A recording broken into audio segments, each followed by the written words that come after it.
क्षेत्र क्षत्रज्ञ विभाग योग 12वें अध्याय के प्रारंभ में अर्जुन ने सगुण और निर्गुण के उपासकों की श्रेष्ठता के विषय में प्रश्न किया था।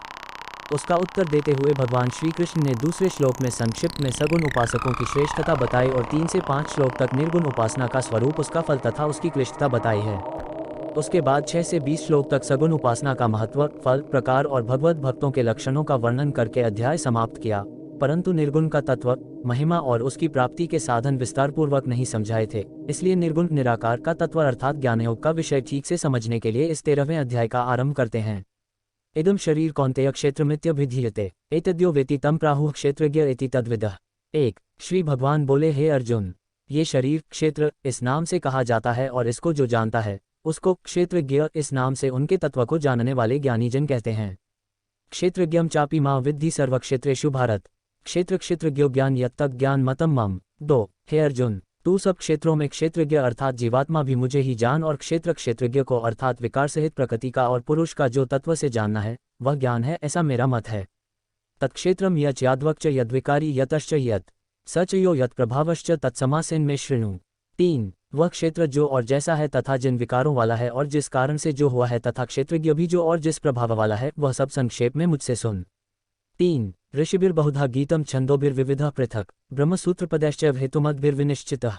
4 यह क्षेत्र और क्षेत्रज्ञ का तत्व ऋषियों द्वारा बहुत प्रकार से कहा गया है और विविध वेदमंत्रों द्वारा भी विभागपूर्वक कहा गया है तथा भली भांति निश्चय किए हुए युक्तियुक्त ब्रह्मसूत्र के पदों द्वारा भी कहा गया है।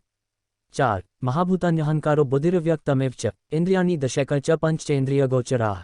5 इच्छा द्वेष सुख दुःख संघातश्चेतना धृतिः एतत् क्षेत्रम समासेन सविकारमुदाहृतम्। 6 5 महाभूत, अहंकार, बुद्धि और मूल प्रकृति भी तथा 10 इंद्रियां, 1 मन और 5 इंद्रियों के विषय अर्थात शब्द, स्पर्श, रूप, रस और गंध तथा इच्छा, द्वेष, सुख, दैक, स्थूल देह का पिंड, चेतना और धृति, इस प्रकार विकारों के सहित यह क्षेत्र संक्षेप से कहा गया।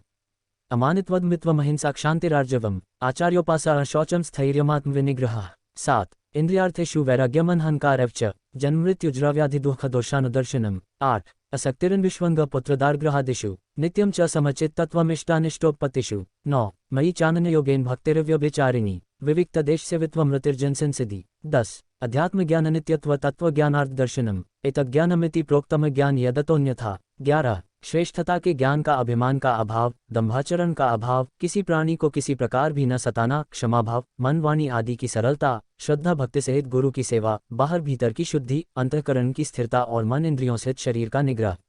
इस लोक और परलोक संपूर्ण भोगों में आसक्ति का अभाव और अहंकार का भी अभाव, जन्म, मृत्यु, जरा और रोग आदि में दैख और दोषों का बार बार विचार करना, पुत्र, स्त्री, घर और धन आदि में आसक्ति का अभाव, ममता का न होना तथा प्रिय और अप्रिय की प्राप्ति में सदा ही चित्त का सम रहना, मुझ परमेश्वर में अनन्य योग के द्वारा अव्यभिचारिणी भक्ति तथा एकांत और शुद्ध देश में रहने का स्वभाव और विषयासक्त मनुष्यों के समुदाय में प्रेम का न होना, अध्यात्म ज्ञान में नित्य स्थिति और तत्वज्ञान के अर्थरूप परमात्मा को ही देखना, ये सब ज्ञान है और जो इससे विपरीत है वह ज्ञान है, ऐसा कहा है।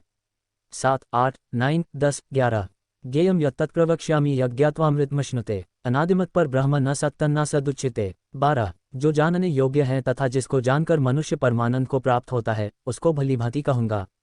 वह अनादि वाला परब्रह्म न सत ही कहा जाता है, न सत ही। 12 सर्वतः पाणिपादम तत्सर्वतोक्षिशिरोमुखम सर्वतः श्रुतिमल्लोके सर्वमावृत्य तिष्ठति। 13 वह सब और हाथ पैर वाला, सब और नेत्र, सिर और मुख वाला तथा सब और कान वाला है, क्योंकि वह संसार में सबको व्याप्त करके स्थित है। 13 सर्वेन्द्रिय गुणाभासम सर्वेन्द्रिय विवर्जितम असक्तम सर्वभुचैव निर्गुण गुणभोक्त्री च। 14 वह संपूर्ण इंद्रियों के विषयों को जानने वाला है परंतु वास्तव में सब इंद्रियों से रहित है तथा आसक्ति रहित होने पर भी सबका धारण पोषण करने वाला और निर्गुण होने पर भी गुणों को भोगने वाला है। 14 बहिरंतश्च भूतानां चरमेव च सूक्ष्मत्वात् तद्विज्ञेयं दूरस्थचान्तिके च तत्। 15 वह चराचर सब भूतों के बाहर भीतर परिपूर्ण है और चर अचर भी वही है और वह सूक्ष्म होने से अविज्ञेय है तथा अति समीप में और दूर में भी वही स्थित है। 15 अविभक्तम च भूतेषु विभक्तमिव च स्थितम भूतभर्त्री च तज्ञेयं ग्रसिष्णु प्रभविष्णु च। 16 वह परमात्मा विभागरहित एक रूप से आकाश के सदृश परिपूर्ण होने पर भी चराचर संपूर्ण भूतों में विभक्त सा स्थित प्रतीत होता है तथा वह जानने योग्य परमात्मा के विष्णु रूप से भूतों को धारण पोषण करने वाला और रुद्र रूप से संहार करने वाला तथा ब्रह्मा रूप से सबको उत्पन्न करने वाला है। 16 ज्योतिषांपि तज्ज्योतिस्तम स परमुच्यते ज्ञान ज्ञेयं ज्ञानगम्यं हृदि सर्वस्य विष्ठितम्। 17 वह परब्रह्म ज्योतियों का भी ज्योति और माया से अत्यंत परे कहा जाता है। वह परमात्मा बोध स्वरूप, जानने के योग्य तथा तत्वज्ञान से प्राप्त करने योग्य है और सबके हृदय में विशेष रूप से स्थित है।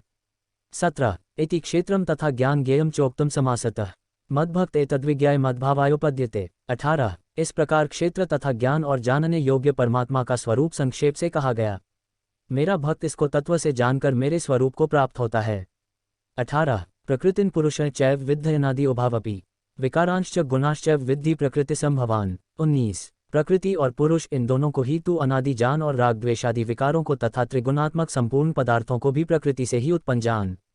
19 कार्यकरण कर्तृत्व हेतु प्रकृतिरुच्यते पुरुष सुख दुखाना भोक्तृत्व हेतुरुच्यते। 20 कार्य और करण को उत्पन्न करने में हेतु प्रकृति कही जाती है और जीवात्मा सुख दुखों के भोक्तापन में अर्थात भोगने में हेतु कहा जाता है। 20 पुरुष प्रकृतिस्थो ही भुंक्ते प्रकृति जान गुणान कारण गुण संगोस्य सत्सद्यो निजन्मसु। 21 प्रकृति में स्थित ही पुरुष प्रकृति से उत्पन्न त्रिगुणात्मक पदार्थों को भोगता है और इन गुणों का संग ही इस जीवात्मा का अच्छी बुरी योनियों में जन्म लेने का कारण है। 21 उपद्रष्टानुमंता च भर्ता भोक्ता महेश्वरः परमात्मेति चाप्युक्तो देहेस्मिन् पुरुषः परः। 22 इस देह में स्थित वह आत्मा वास्तव में परमात्मा ही है। वही साक्षी होने से उपद्रष्टा और यथार्थ सम्मति देने वाला होने से अनुमंता, सबका धारण पोषण करने वाला होने से भर्ता, जीव रूप से भोक्ता, ब्रह्मा आदि का भी स्वामी होने से महेश्वर और शुद्ध सच्चिदानंदघन होने से परमात्मा ऐसा कहा गया है। 22 य एवं वेति पुरुष प्रकृतिं च गुणया सह सर्वथा वर्तमानोपि न स भूयोभिजायते। 23 इस प्रकार पुरुष को और गुणों के सहित प्रकृति को जो मनुष्य तत्व से जानता है वह सब प्रकार से कर्तव्य कर्म करता हुआ भी फिर नहीं जन्मता। 23 ध्यानेनात्मनि पश्यन्ति कैचिदात्मानमात्मना अन्ये सांख्येन योगेन कर्मयोगेन चापरे। 24 उस परमात्मा को कितने ही मनुष्य तो शुद्ध हुई सूक्ष्म बुद्धि से ध्यान के द्वारा हृदय में देखते हैं, अन्य कितने ही ज्ञानयोग के द्वारा और दूसरे कितने ही कर्मयोग के द्वारा देखते हैं अर्थात प्राप्त करते हैं। 24 अन्ये त्वेव जानन्तः श्रुत्वान्येभ्यः उपास्ते तेपि चातित्रन्त्येव मृत्युं श्रुतिप्रायणाः। 25 परंतु इनसे दूसरे अर्थात जो मंद बुद्धि वाले पुरुष हैं वे इस प्रकार न जानते हुए दूसरों से अर्थात तत्व के जानने वाले पुरुषों से सुनकर ही तदनुसार उपासना करते हैं और वे श्रवणपरायण पुरुष भी मृत्युरूप संसार सागर को निस्संदेह तर जाते हैं। 25 यावत् संजायते किंचित सत्त्व स्थावर जंगमम क्षेत्र क्षेत्रज्ञ संयुगा तद्विद्धि भरतर्षभ। 26 हे अर्जुन यावन मात्र जितने भी स्थावर जंगम प्राणी उत्पन्न होते हैं उन सबको तू क्षेत्र और क्षेत्रज्ञ के संयोग से ही उत्पन्न जान। 26 समः सर्वेषु भूतेषु तिष्ठन्तं परमेश्वरं विनश्यत्स्व विनश्यन्तं पश्यति स पश्यति। 27 जो पुरुष नष्ट होते हुए सब चराचर भूतों में परमेश्वर को नाशरहित और संभाव से स्थित देखता है वही यथार्थ देखता है। 27 समः पश्यन् हि सर्वत्र समवस्थितमीश्वरं न हिनस्त्यात्मनात्मान ततो याति परागतिम्। 28 क्योंकि जो पुरुष सब में संभाव से स्थित परमेश्वर को समान देखता हुआ अपने द्वारा अपने को नष्ट नहीं करता इससे वह परम गति को प्राप्त होता है।